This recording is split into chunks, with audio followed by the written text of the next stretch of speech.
Animales aéreos.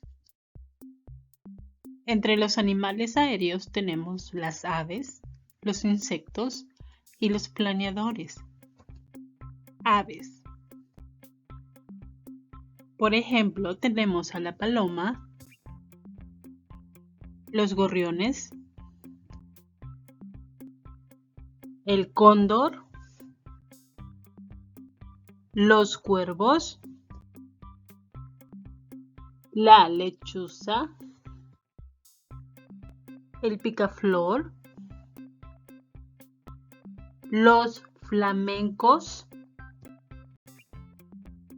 el águila, el tucán, las gaviotas,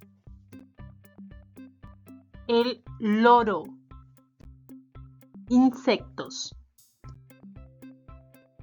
Entre los insectos tenemos a la mosca, las abejas, las mariquitas,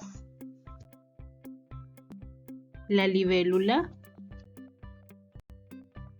las mariposas, las cucarachas, los zancudos, planeadores. Entre los planeadores tenemos a las ardillas voladoras, las ranas voladoras y a los dragones voladores. Espero que hayas podido aprender estos animales aéreos. Nos vemos en la próxima.